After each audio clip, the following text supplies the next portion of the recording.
Good morning, everyone. Happy Monday to you. I am going to be continuing on where Marta Shea left off with Carl Rogers on becoming a person. This is to the reader, and I'm going to be continuing on page Roman numeral 8, where it begins, middle of the page where it begins during this period. So here we go.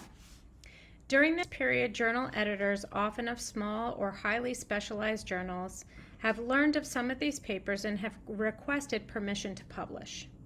I have always acceded to these requests with the proviso that I might wish to publish the paper elsewhere at some later time.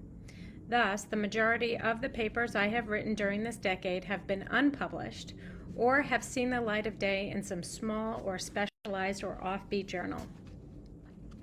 Now, however, I have concluded that I wish to put these thoughts out in book form so that they can seek their own audience.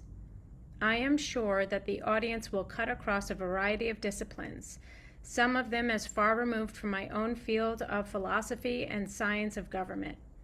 Yet, I have come to believe that the audience will have a certain unity too. I believe these papers belong in a trend which is having and will have its impact on psychology, psychiatry, philosophy, and other fields.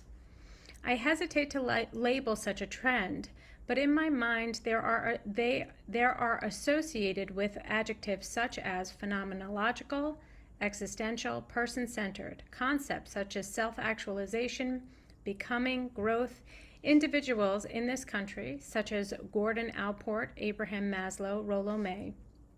Hence, though, the group to which this book speaks meaningfully will, I believe, come from many disciplines and have many wide-ranging interests. A common trend may well be their concern about the person and his becoming in a modern world which appears intent upon ignoring or diminishing him. There is one final reason for putting out this book, a motive which means a great deal to me. It has to do with the great, in fact the desperate need of our time for more basic knowledge and more competent skills in dealing with the tensions in human relationships. Man's awesome scientific advances to the infinitude of space as well as the infinitude of subatomic particles seems most likely to lead to the total destruction of our world unless we can make great advances in understanding and dealing with interpersonal and intergroup tensions. I feel very humble about the modest knowledge which has been gained in this field. I hope for the day when we will invest at least the price of 1 or 2 large rockets in the search for more adequate understanding of human relationships. But I also feel keenly concerned that the knowledge we have gained is very little recognized and little utilized. I hope it may be clear from this volume that we already possess learnings which, put to use, would help to decrease the interracial, industrial, and international tensions which exist.